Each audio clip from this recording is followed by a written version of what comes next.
Assalamualaikum warahmatullahi wabarakatuh. Sobat RH sekalian, jumpa lagi kita di channel yang keren ini. Keren cadas. Ya sobat semuanya, ini ada berita dan hal yang menarik untuk dibahas pastinya terkait dengan pertemuan antara Jokowi dan Ganjar Pranowo. Dan Ganjar mengatakan dia bisa mengakses semua dari Jokowi. Pertanyaannya adalah nanti terakhir siapa yang kena prank antara Ganjar dan Prabowo. Karena tidak mungkin presiden mau bermain di dua kaki karena suara kan akan terbagi, itu satu. Yang kedua, mereka sendiri kan pada dasarnya bersaing antara Prabowo dan Ganjar dalam merebut kemenangan dan salah satunya melalui suara dari Jokowi. Yang jelas baik Ganjar maupun Prabowo tidak mungkin akan kuda-kuda memasang jarak dengan Jokowi sampai kemudian pemungutan suara berlangsung. Karena itu Jokowi punya kepercayaan diri paling tidak untuk terus mempermainkan dalam tanda kutip dua calon ini. Yang sama-sama berharap Jokowi mengendorse mereka.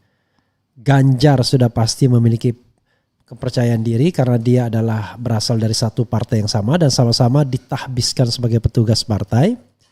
Tapi Prabowo juga kelihatannya percaya diri karena Jokowi banyak memberikan kesempatan. Bahkan mengatakan saatnya giliran Pak Prabowo ketika berpidato. Tapi yang jelas salah satu dari mereka pasti kena prank Jokowi. Siapa yang kena prank kita akan lihat nanti hari-hari ke depan ya. Oke. CNN Indonesia, Ganjar bicara mendalam dengan Jokowi, saya bisa akses semua. CNN Indonesia. Surabaya, CNN Indonesia, bakal calon presiden baca pres Ganjar Pranowo merasa beruntung bisa dekat dengan Presiden Joko Widodo. Ia mengaku bisa berbicara dengan Jokowi secara mendalam baru-baru ini. Termasuk barangkali sama-sama curhat kok dia lecehkan sebagai petugas partai. Maybe ya. Jadi mereka senasib, jadi merasa satu nasib karena sama-sama terlecehkan mungkin ya.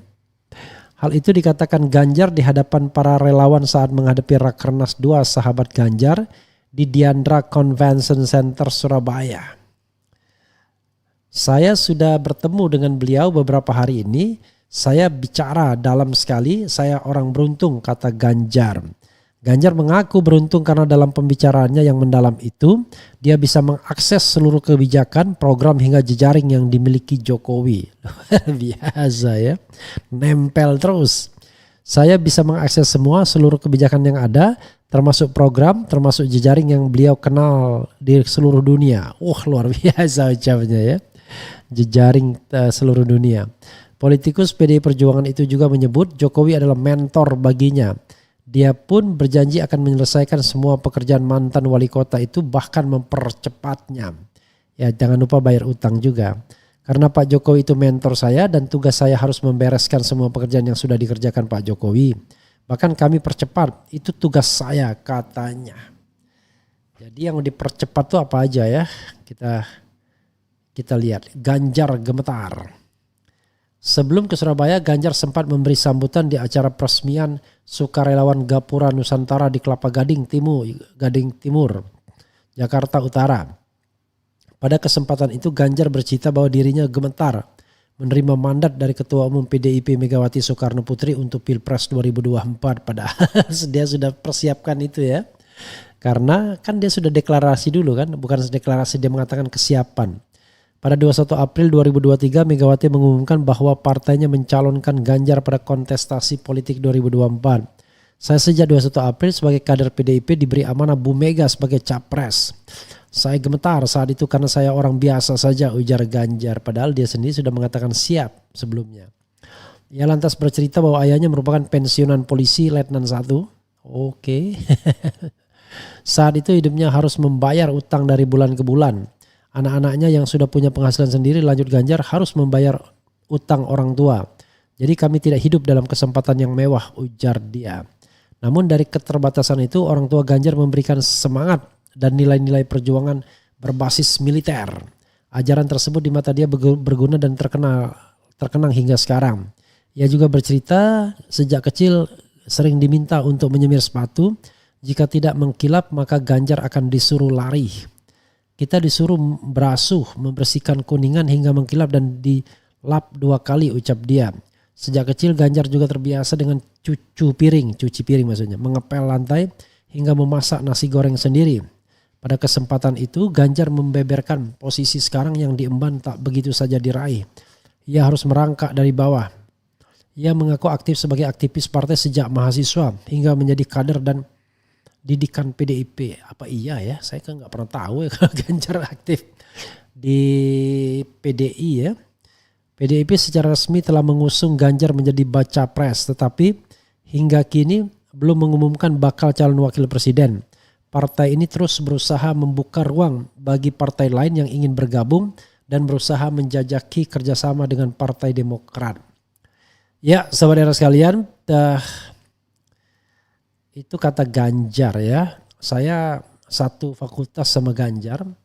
Nggak pernah tahu dia kalau aktif di PDI ya. Waktu itu pasti PDI bukan PDIP. Tidak pernah tahu juga kalau dia aktif di GMNI. Yang saya tahu dia aktif di pencinta alam. Namanya Majestic 55. Itu adalah klub pencinta alam Fakultas Hukum UGM. Dia secara formal sempat menjadi ketuanya kalau tidak salah ya. Karena organisasinya kan sangat informal sehingga kita tidak tahu ketuanya siapa. Yang jelas yang saya tahu ketuanya Marsudi setelah itu. Tetapi apakah dia pernah menjadi ketua juga? I don't know exactly. Intelek ya intelek. Ganjar termasuk orang yang ketika saya menjadi ketua BEM kalau tidak salah dia menjadi salah satu moderator di kegiatan Temu Ilmiah Nasional. Artinya orang di luar di luar kelompok-kelompok studi dan lain sebagainya yang bisa jadi moderator pada waktu itu ya adalah Ganjar Pranowo. Tapi saya lupa ingat ya. Karena Temu Ilmiah Nasional ketika saya menjadi ketua BEM itu banyak sekali yang hadir pembicaranya. Jadi hampir semua pakar hukum. Bahkan di sesi pidana itu yang hadir langsung 3 profesor. Sahid Tapi, Bambang Purnomo dari UGM sendiri dan Profesor Muladi. Dan jarang sekali bisa mempertemukan 3 profesor ya. Jadi waktu itu judul Temu Ilmiah Nasionalnya adalah Peta Perkembangan dan Paradigma Pembangunan Hukum Nasional. Waktu itu begitu judulnya dan tidak mudah mengadakan kegiatan seperti itu kan. Izinnya langsung ke Jakarta karena ini kegiatan nasional. Allahu Akbar ya. Waktu itu di Kaliurang tahun 91 kalau tidak salah ketika saya menjadi ketua Badan Eksekutif Mahasiswa ya. Oke, sekali lagi ya. Pertanyaannya adalah siapa yang kena prank oleh Presiden Jokowi? Ganjar kah atau Prabowo kah? Jadi tarik menarik nih Presiden Jokowi. Dia ingin memastikan kira-kira siapa yang paling untung buat dia. Jadi hitungannya bukan lagi mana calon yang baik atau tidak, yang untung. Apakah lebih untung menangkan Ganjar, apa lebih untung memenangkan Prabowo Subianto? Tentu dikaitkan dengan tadi perlindungan diri dan keluarganya pasca tidak lagi menjabat. Di Ganjar poin plusnya adalah ya betul dia sama-sama PDIP. Artinya dia tidak akan membuat pendukung-pendukungnya bingung kalau dia mengendorse Ganjar. Jadi sejalan tuh PDIP, Ganjar, Jokowi sejalan. Plus tentu Soekarno dan Megawati. Tapi persoalannya adalah konon seperti dimuat oleh Tempo ya. Ya dia nggak happy karena kontrak politik Ganjar tuh sangat mengikat. Di mana cawe-cawe Presiden Megawati ya, mantan Presiden Megawati itu banyak kali dalam pembentukan kabinet konon begitu. Yang tidak lagi menyisakan ruang bagi Jokowi dan juga Ganjar sendiri, bayangkan. Nah, itu yang membuat kemudian Jokowi merasa waduh kalau dia cawe-cawe mendukung Ganjar. Ini benar cawe-cawe dalam pengertian negatif ya. Cawe-cawe ke Ganjar manfaatnya nggak ada bagi dia. Dia tidak akan menjadi the godfather setelah Ganjar menjadi presiden. Karena the queen-nya tetap the godmother-nya tetap Megawati. Kalau dia mencalonkan diri mengendorse Prabowo, positifnya Prabowo hormat sama dia, ya. Prabowo terlihat lebih mampu untuk memberikan ruang menghormati Presiden Jokowi. Termasuk juga barangkali nanti cawe-cawe dalam pembentukan kabinet dikasihlah ruang sama Prabowo. Karena Prabowo tidak pernah merasa dia di bawah Jokowi, itu masalahnya. Dia merasa bahwa sesungguhnya dia punya power sendiri. Dia melihat Jokowi tidak melihat pada Jokowi himself. Dalam pandangan saya dia melihat Jokowi hanya melihat karena dia he's the president. If he is not president, and then everything will be close, ya, will end, ya. Jadi dia hanya melihat bahwa ya ini soalnya adalah dia presiden saja. Artinya tidak genuine juga. Cuma Jokowi merasa lebih nyaman ke sini karena lebih dihargai. Jadi persoalannya adalah ini dilema bagi Jokowi sendiri. Tapi yang jelas one thing for sure, dia tidak akan ke Anies karena bagi dia Anies adalah sudah dia tarik garis demarkasinya. Nah, nanti siap-siap saja antara Ganjar dan Jokowi merasa dihianati oleh antara Ganjar dan Prabowo merasa dihianati atau merasa dilecehkan dan akan mikir sendiri nanti. Terutama kalau dia kalah. Terutama Prabowo kalau seandainya tiba-tiba Ganjar all out